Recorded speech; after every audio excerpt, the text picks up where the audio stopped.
'Cause we ain't giving up no mountain, we ain't giving up no tree, we ain't giving up no river that belongs to we. Not one blue sake, not one rice bread, not one crush, not a bit of grass. We love the open country of the Rupununi and the Essequibo. Take time on night, though we may criticize it. This is our home, we love it, and we need to keep it. We have that right. So we ain't giving up no mountain, we ain't giving up, we ain't giving up no, we ain't giving up. Welcome to Facing the Nation for June 23rd, 2023. Today, I will be having quite a few persons as we discuss the issues at hand. You know, every time I start the program, I want to remind you to call up a friend, call up a neighbor, tell them Facing the Nation is on. And of course, today's discussion will be focused on the main issue happening currently and, you know, having to deal with the issues at hand in the case of the alleged rapist Dharmlal. So today's show is going to be quite interesting as I talk to a few persons about what's happening there. So call up a friend, tell them Facing the Nation is on Channel 6 and all our social media platforms, People's National Congress Reform page on Facebook, APN UFC page, and later on, you will also see it on our YouTube page. I want to get in to start my conversation very quickly with one of our activists who deals with the rights for women and children. Let me just get her online here very quickly so we can start a discussion with her.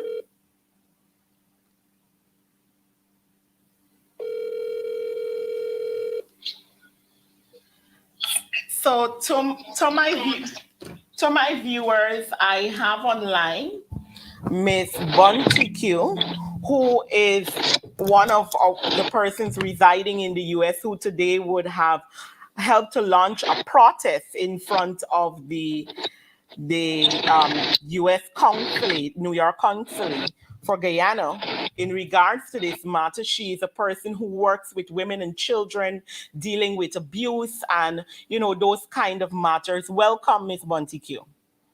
Thanks ever so much, Ms. Haynes. Thanks for having me. How are you? All right. Thank you for coming in on such short notice with us today. I know today you had that protest happening. Let's talk about it. Let's talk about, you know, what are your views and your concerns in this particular case? Well, every case that I've dealt with and been exposed to is bad. But this is, to say bad in this case is an understatement. This case is disgusting. This case has reached its limit in the depth of abuse and the allegations that have been leveled against this sitting minister of the government. Mm-hmm. And it makes it worse because it's a minor, it's a child, and it's a man who have been given power and state resources and obviously has betrayed the citizens of Guyana. So I'm angry, I'm outraged. There is nothing positive that I can find to say other than I am looking forward and expecting a trial, an impartial trial, one where justice can be sought and one where the victim is not re-victimized as demonstrated over the days based on what we are seeing.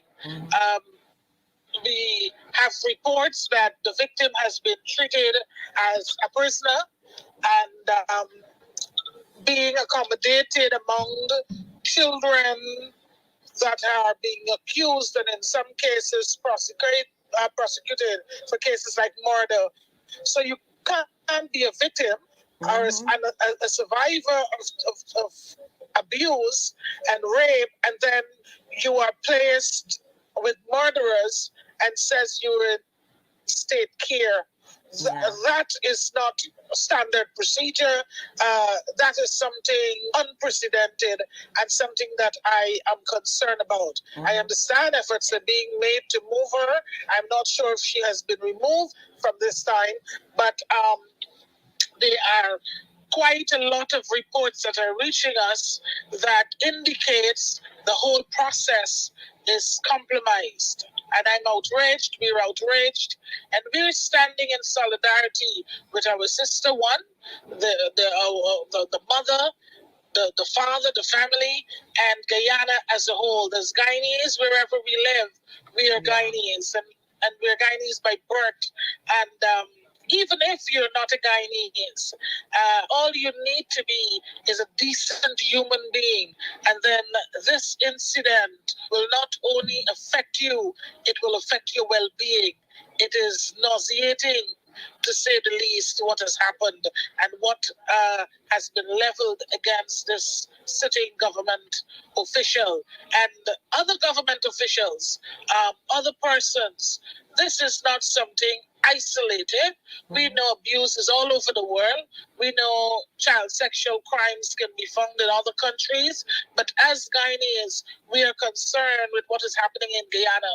And more so when we look at the demographic that has been targeted, the indigenous girls, the girls that has less access to social media, internet, and resources. And so their fighting power is already significantly reduced or limited, and then they are placed in these situations. Looking at the young lady's account and seeing how she described her ordeal, many police men and women cannot match that in writing a statement and explaining what has happened. I mean, it has been very detailed. We are so proud of her. We are really so proud of what she has been able to do and to stand up knowing that the pressure is on. But whatever messages we want to get to her, we wanted to let her know that people around the world is standing with her. And she's not standing alone. And more are in support of her that are not in support of her. And anyone who is not in support of her is not a law-abiding citizen and is a lawless, sick person. And so we're asking the international community to get involved and to, one, revoke visas from the accused immediately, and anyone who is accused of these kinds of crimes to revoke their visas traveling out of Guyana, one, and two, to ensure that there is an international impartial team that is there to, one, investigate and to be a part of the prosecution, because we are concerned that based on what has been unfolding, that this young woman is going to have a fair trial in Guyana, and we are concerned about that. So we will make all roads. We will continue to make approaches to the relevant authorities locally and internationally. We will stage protest action where we think it's important in critical areas, and we will be pending to our officials so that action can be taken. So there are several things we're doing, and we're calling on Guyanese everywhere, especially in the diaspora, to write your elected officials. Let them know how you feel, and let them know that this is what is happening in Guyana. We are providing oil and producing oil as a nation, but we're also producing, and it seems as though we're condoning predators, and I'm thoroughly against that. All right. I want to thank you so much. And, it was good to see you guys out there today braving the weather because we could see it. It was raining and I'm sure a bit cold out there, but you braved that weather and you ensured that your voices were heard today. And like you, we hope that other Guyanese across the diaspora, whether it be Canada, UK, US, wherever, can join this fight, so we can realize justice for this young lady and many others. Well, thank you. And as you would know, Ms. Haynes, and for those who don't know, Bonita is not only a woman standing based on gender. Bonita is a tough woman, a tough cookie with no apologies. And so if we can work in the snow and we can work in the rain, Correct. and we can work in the sun, we can protest. Correct. We can take action, and Correct. we can stand up. And so I will be doing that. And when I join forces in Guyana, I'll be doing that as well. And then anywhere I go, I will be doing that. And this is across the board. I have heard persons have made assumptions. Oh, this is political, and these actions are political. Rape is not political. Can never be. Rape cannot be a political. Abuse of a child cannot be political. Correct. Incest cannot be political. Abuse of state resources is not political. It is intentional and it's criminal. So our action is to let the world see and to showcase what our sisters and brothers are enduring in Guyana, and let them know in Guyana that when you can speak, we will speak for you. Thank you so much. And again, thank you for joining me on such short notice to, let us hear your side of it. Thank you so much. Thank you much. Enjoy. You Blessings too. to the Guyanese. Bye-bye. All right, so we just heard from Miss Montague, who, as I said, is in New York. They would have launched a protest this morning in front of the New York consulate and, made their voices heard in this issue. I want to let my next guest, who will be joining me and closing this program with me today, is none other than our chief whip, Mr. Christopher Jones. Welcome again to Facing the Nation. I think you're muted. Apologies. Yeah. Good Yes. afternoon, Shanieka. Good afternoon to your viewers. Good afternoon. Good afternoon and welcome. As you know, today, we really want to zero in and focus on this very troubling situation that we're faced with, seeing that minister of government is being accused of raping a minor. And, if persons were following social media, seeing the detailed description that this young lady has put out there, one that is so sick to the mind to even, I couldn't, complete it because it was more than I could have handled being a mother and, having a 15-year-old daughter too. So I want us to talk about that from your perspective. All right.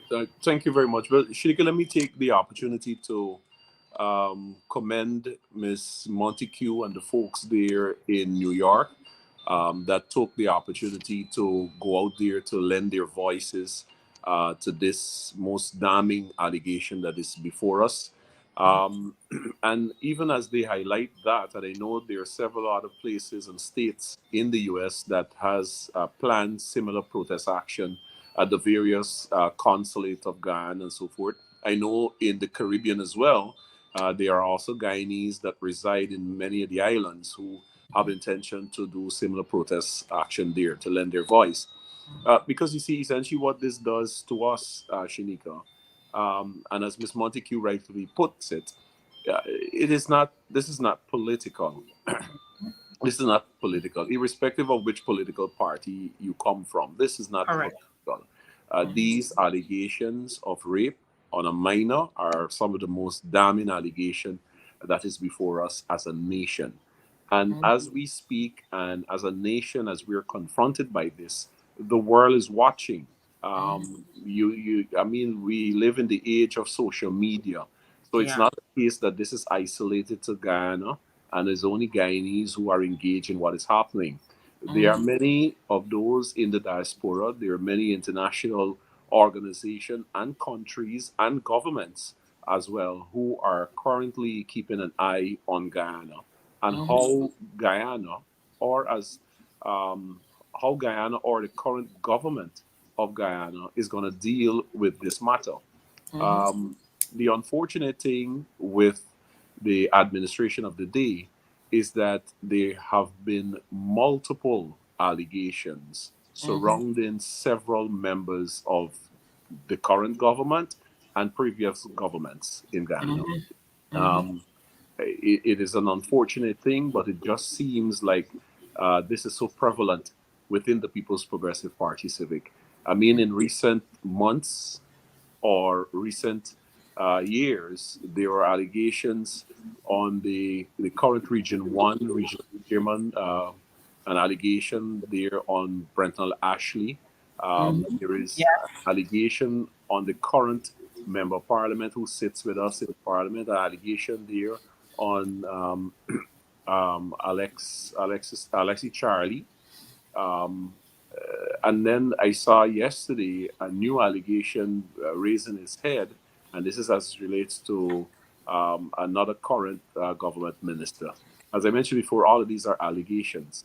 But the fact of the matter is that many of the previous allegations that were leveled against the People's Progressive Party civic ministers of government, whether they were taken to court and ruled upon, we saw actions being taken against them. We saw removal of ministers.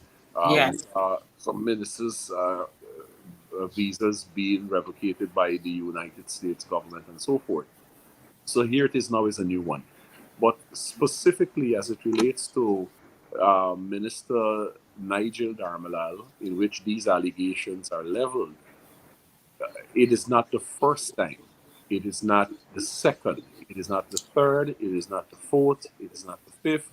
It's about somewhere within the seventh or the eighth time that allegations of this or similar nature has been leveled at the feet of Nigel Darmalal. Yeah. Take you as far back as when he served as permanent secretary within the Ministry of Amerindian Affairs. There were Yes. Yes. allegations of him physically assaulting women inside of his office. Just last year, we saw a young lady, and not a young lady, but this time who resides in the United States, having cause to write the current president, bringing to his attention allegations in which Nigel Darmalal had engaged her in inappropriate conversation via text message, and also she detailed and shared with us excerpts of those exchange as well as photograph, um, Yes. nude photograph of alleged nude photograph of the minister Nigel Darmalal, and that was just literally a few months ago. Yes. And then here now you have this new allegation by another a young lady, even younger than the one from the United States, leveled against the same minister. As I said in our previous program, the opportunity presents itself for current President Irfan Ali to determine what legacy he will leave for himself going forward.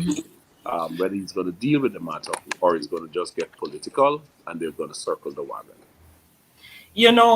Chris, when you talk about all these things and you have detailed primarily issues that this minister has been involved in, but I like to say, and when you examine what has been happening, it is becoming to look like a PPP culture to disrespect and abuse women and children. I mean, you were in parliament that day with the incident of the very minister with the dildo comment being made in parliament. And I mean, if you were sitting in there and it was a long day of all sorts of insults coming from that very minister. You had other ministers in the PPP talking about stripping and slapping women. You had quite a few incidents where allegations of abuse being meted out to partners of some of those very ministers, incidents of shooting because of those kind of things. And we even had the situation where in a case where it absolutely there was no call for it. You had Priya Manchan hollering rape in the parliament. I mean, in the view of those things, do you think that we are looking at a culture that is within the PPP that we really need to deal with? Well, as you rightfully illustrated those incidents of the past, and there are quite a number that quite a few others that you didn't highlight. Yeah. But definitely, you note that it is a clear culture or clear pattern in the manner in which officials of the People's Progressive Party Civic operate, and it is not exclusive to to the persons who hold status such as ministerial position or regional chair position or members of parliament. There are even allegations involving members of the PPP at various levels, including the regional democratic councils or even the neighborhood democratic council. It is very prevalent there. And when you look at it clearly, there is a seemingly a culture in which this is allowed. I take your viewers back to when Barrett Jagdeo was then president of Guyana, and all of us saw His what we wife. believe to be a matrimonial ceremony. And Mm-hmm. then we learned from the then First Lady Varshni Jagdeo Mm-hmm. detailing mental abuse. In Mm-hmm. fact, to quote her in one of the newspaper articles that she published, and this is attributed to her, former First Lady Vashni Jagdeo, she referred to it as high tech domestic violence. And this Uh-huh. was meted out to her while she was in State House as First Lady. She Yeah. detailed being locked out of the matrimonial room. Yeah. They've been detailed. She's detailed about having to sleep on the couch, in which you had the presidential guards used to have to try to provide her with blankets and pillows so that she's much more comfortable. So Mm-hmm. when this has been perpetuated by no less than a sitting president at the time, Barrett Jagdeo. Correct. You can understand what is happening below. You know the statement they say that a fish rots from the head. So Mm-hmm. everyone below that, seeing and having an opportunity to experience this, having happened um, or having been perpetuated by a sitting president, many of them feel that it is a norm. And by virtue of being a government official, a minister, whatever the case be, you can Mm-hmm. get off. So you can do as you like, but as the long arm of the law always suggests, is that you can do whatever you like, but you would not be allowed to do it for how long you like. Yeah. And I'm happy that you're saying that because we're seeing more and more issues popping up, and we're hoping with these things happening and persons pushing to have the government seriously deal with these things. These are some of the things we'll be able to eradicate. What are your thoughts? We're hearing Miss Montague just spoke about it as well, that the young lady is being held apparently with those with the at the juvenile facility as well. And you heard stories of the claims, as a matter of fact, of the room being painted over, and with all these things, that these maneuvers that we're seeing happening surrounding this case as the investigation has begun. What are your thoughts on that, and do you feel that we are heading to a place where there will be justice served, or what are your thoughts on that? All right. So I must say that like you and many other Guyanese and many other people who are watching this matter being unfold, um, there are some very troubling or worrying signs that you fear that justice may not come as swiftly as it should, based on what you're seeing. For example, we're told that um, there's a battery of lawyers who presented themselves to represent the interests of this minor.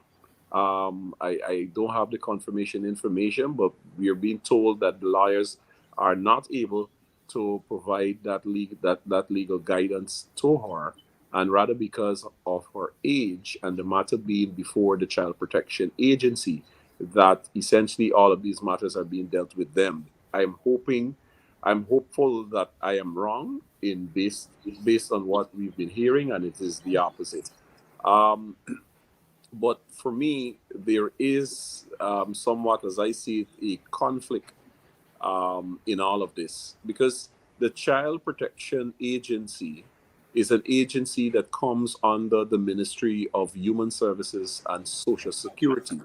Mm-hmm. The Ministry of Human Services and Social Security is headed by a minister uh, by the name of Dr. Vindhya Prasad. While I recognize Dr. Vindhya Prasad is very astute in the work that she does in terms of protecting women and children and so forth, the fact remains that Dr. Vindhya Prasad happens to be a colleague member of the cabinet, of which her colleague member of the cabinet is being accused of these matters. So, in terms of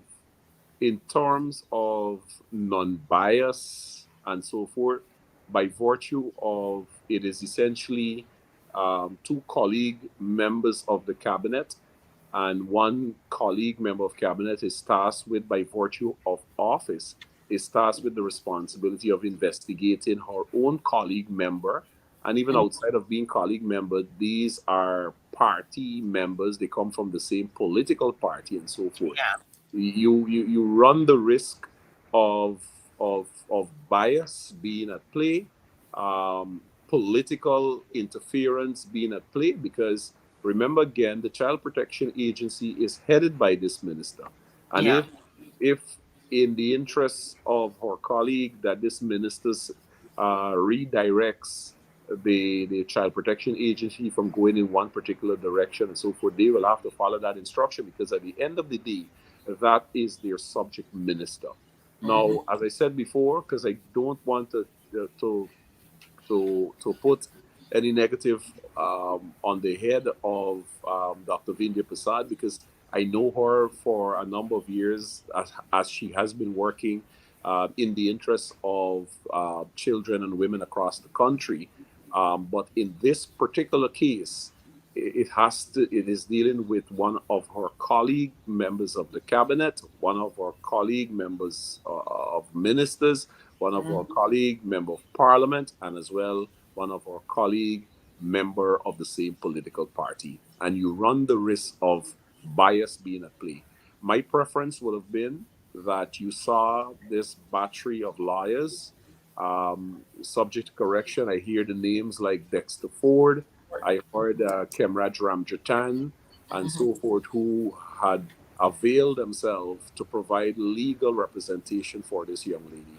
We learned, and again, because you don't have somewhat of an independent source that is working this case with the young, or for and on behalf of the young lady, you have no way of authenticating the information that you're receiving. But It's we learned via social media that the young lady was taken to the home in which the alleged rape took place. And when she was there, we are hearing statements that the room has been repainted. So, if, for example, in the questioning or line of questioning that was posed to her, and she indicated that the room that the incident allegedly happens to be a dark blue room, that is in her official statement, and likely she would have had to sign to that. And then when you physically go to the location, if indeed that has happened, the room is repainted white. That contradicts her statement that she would have already signed to. And when you take that into a court of law, when you take that into a court of law, You can't say to the magistrate or the judge or whatever the case be that the room was painted after. And again, as I said, these are all allegations that we're hearing, but there's no independent source to confirm what we just said because the young lady has not been given that opportunity to be provided with her lawyers to represent her interests. As well, too, another allegation came out that when she went to the house and she opened the door, He she was there. she hit head on with the alleged rapist. Could you imagine a at the time 15-year-old girl allegedly being raped and sodomized by this individual in this house, and she's there now to confirm the same location. And when you open the door, the said individual is standing before you. Could you imagine how traumatizing?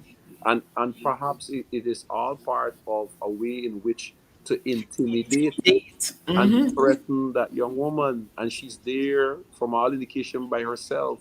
We were even told that she traveled from wherever location they have her accommodated in a vehicle in which you had lawyers who is representing the accused in the said vehicle with her. All of those are Pictures allegations. of her. Yeah, so You know, Chris, you have outlined some serious issues. And as you talk about, the minister, the head of this ministry, and being able to do this, I see it as the state trying to investigate the state. Because essentially that's what it is.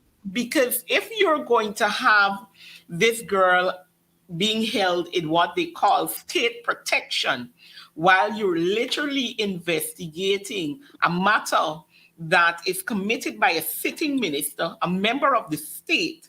Therefore, you are, attempting to try yourself.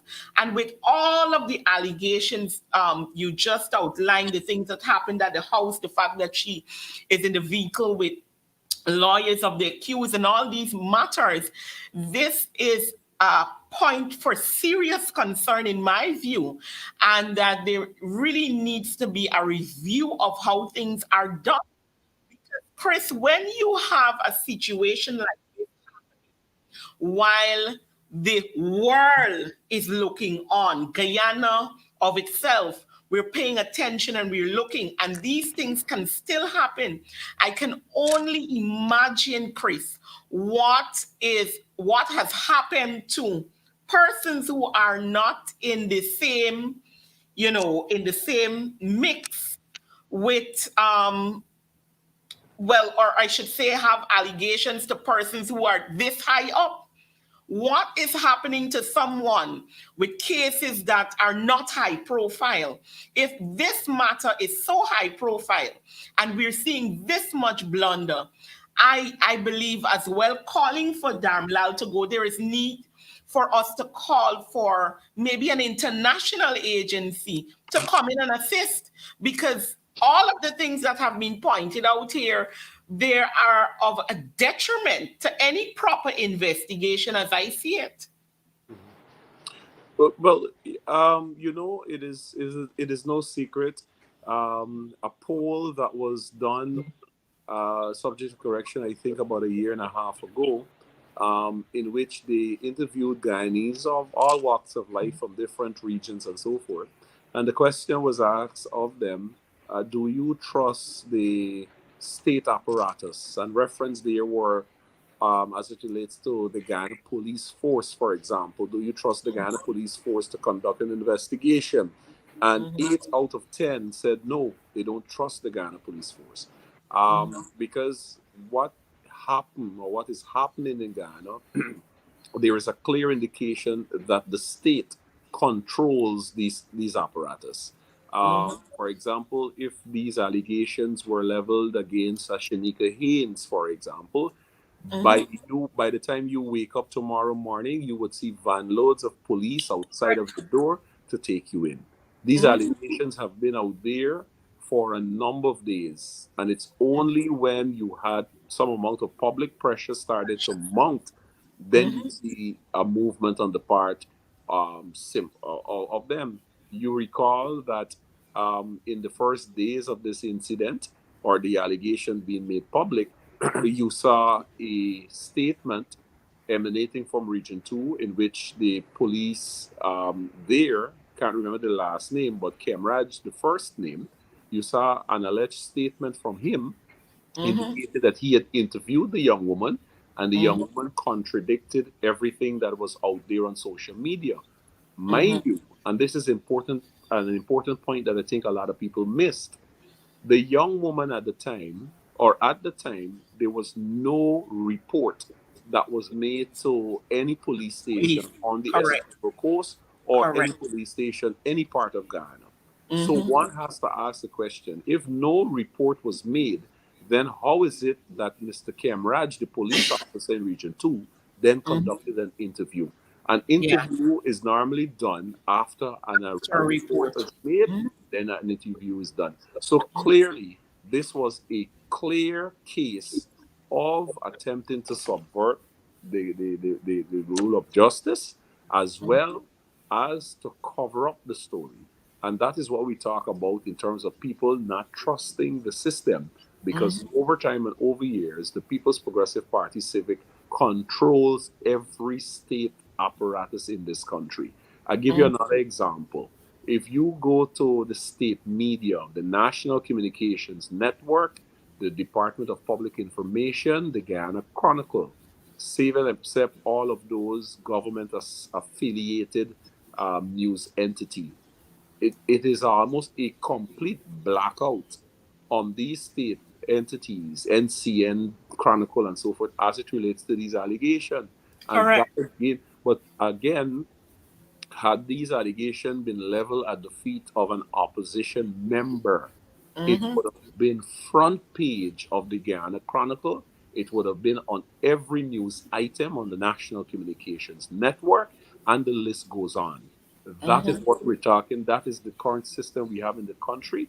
The People's Progressive Party Civic controls every state apparatus in this country, and they Mm-hmm. use them to work in their interests. And that Yep. is why, as I said earlier, as it relates to the Child Protection Agency, which is headed by Nigel Darmalal's colleague minister, though I know she has been doing work in the field to protect children and women, the fact remains that this is her colleague member, this is one of her party comrades, and so forth, and there is a likely play of bias that could play out in these allegations. You know, you mentioned state medias, etc. I noted yesterday on a press conference, not a single one of the persons who usually come to, ask different questions, and it particularly from those media houses that you mentioned, asked a single question on this matter.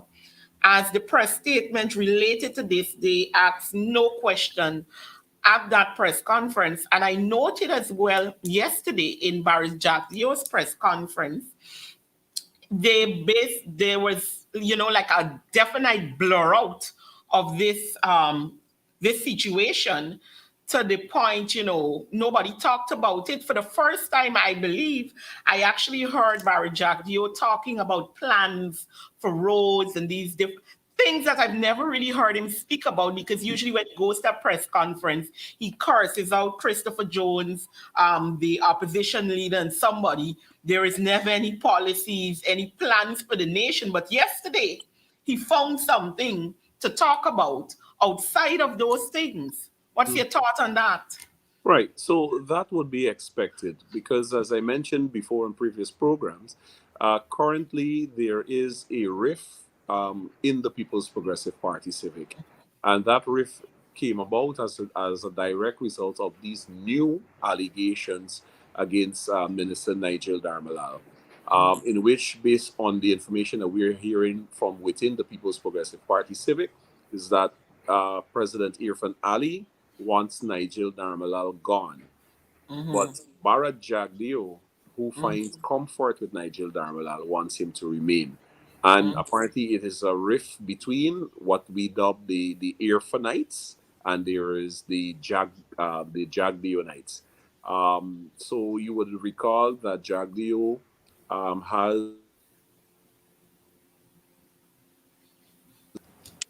my apologies. Yeah, Yeah, Jagdeo go ahead.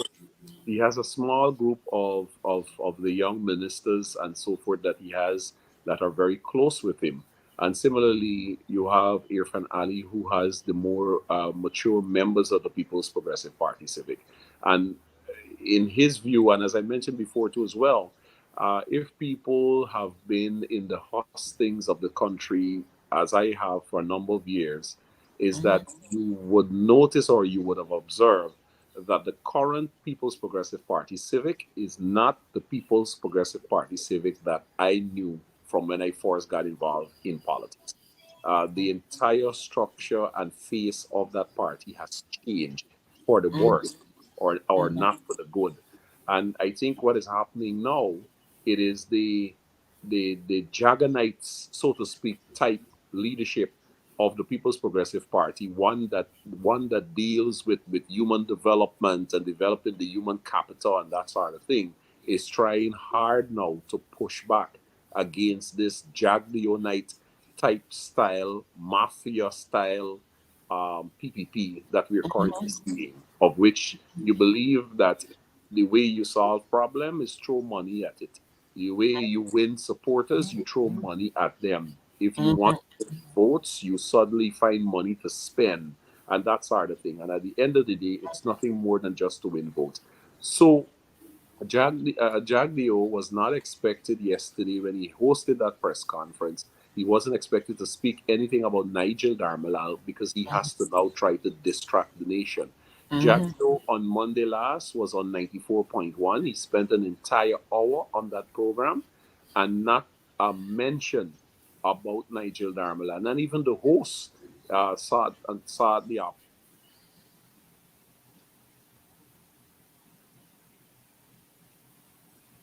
I think he apologies. Yeah. go.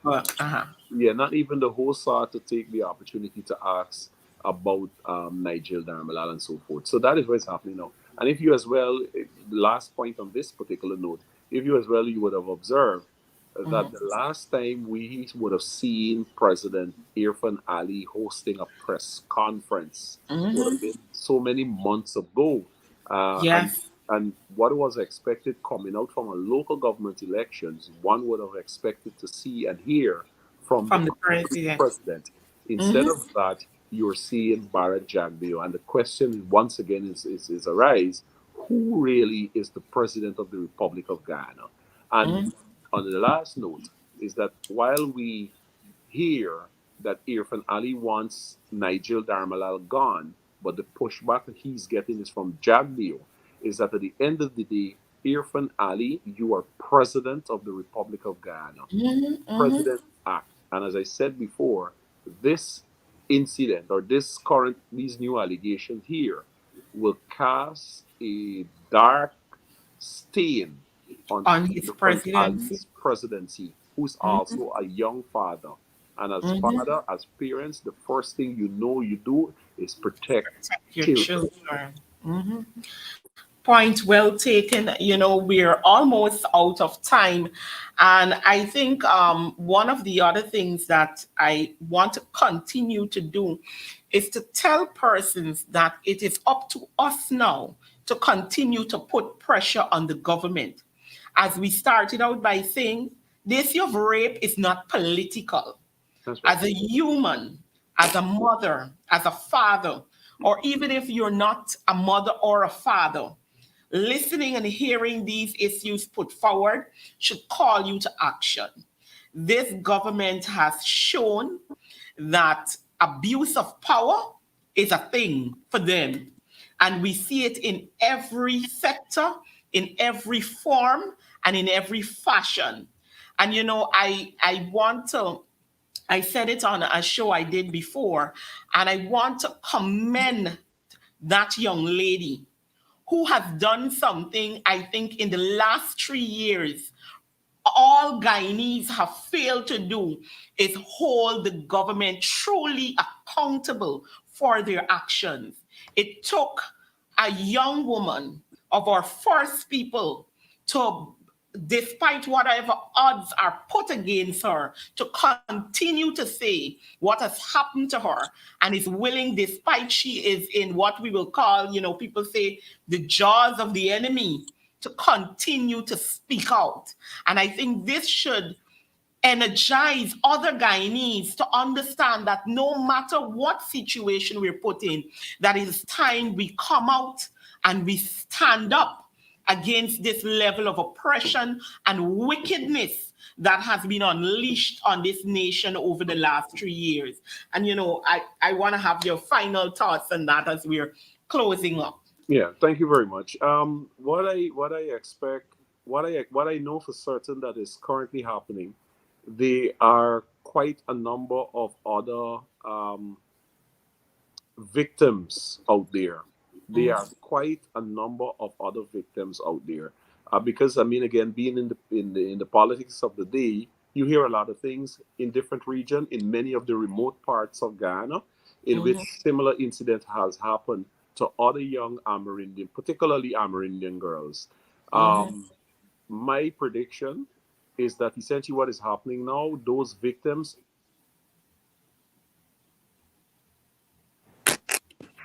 apologies, yeah, those victims are currently watching what is currently unfolding with a view of, depends on what happens, depends on the outcome of these allegations against Nigel Darmalal, will determine if they will come forward.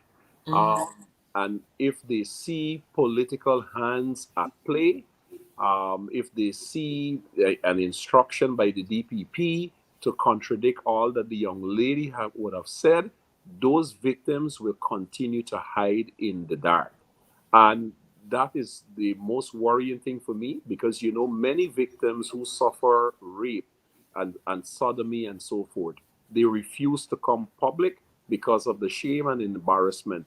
You've had many victims who've taken their own lives or attempted to take their own lives. And as I said before, there are many other victims out there who may have lots of these similar allegations to many other, I don't want to only say government official, but because they could very well even be members of my own party. And I'm saying this as irrespective of who, once such allegations have been leveled, those victims must be treated with respect and given the opportunity to state their case, and not feel that because the allegations they would want to lay happens to be on somebody who is a government official or a minister or a permanent secretary or a big-time businessman or somebody who has connection to the Ghana police force or somebody who knows some police and that sort of thing. All right, and that is the problem that we have in the country. You have many victims. Many victims are fearful of coming forward, for one, from being embarrassed, because people take these things as very light. They share it on social media. They create memes and so forth as if it's a light something. And many of the victims stay quietly in the shadows, and some actually take their own lives. But as I said before, if these allegations taken to where it has to go, and we see the removal of Nigel Darmalal and the prosecution of Nigel Darmalal by a court of justice, and he has to stand trial and be convicted, I will assure you that you will see many other victims who are there across this country will come forward, and they will state their case in terms of who would have either physically abused them, or raped them, or sodomized them. They will come forward. But if this case goes in the direction that we hope it doesn't go, in which we see a high-handed governmental cover-up or a political party attempt to cover up this matter, those victims will continue to hide, and you will be robbing innocent Guyanese the due justice that they should get. Thank you so much, Chief Whip, Mr. Christopher Jones, for joining me today on this issue. And, it's always a privilege having you here. Thank you. Most welcome. To my viewers, I want to thank you once again for joining today's program. And I want to remind you as I close off here today, it is all of our responsibility to see that our children are protected, it is also our responsibility to ensure that governments, no matter who they be, are held accountable for things that would, put pressure on the nation and its children. So I want to encourage my viewers to join this battle, join this fight, and continue to call for justice in this situation and wherever it arises, because it is our responsibility as the citizens of this country to see our children protected and to see our nation benefit in good ways rather than bad ways. And I want to thank you again for joining the program, and join us next week same time, Facing the Nation, from 12:30 to 1:30 on all our social media platforms. I want to ask you to do have a wonderful afternoon and continue to call for justice. 'Cause we ain't giving up no mountain, we ain't giving up no tree, we ain't giving up no river that belongs to we. Not one blue sake, not one rice bread, not one garage, not a bit of grass. We love the open country of the Rupununi and the Essequibo. Take time on night, though we may criticize it, this is our home, we love it, and we need to keep it. We have that right. So we ain't giving up no mountain, we ain't giving up no tree,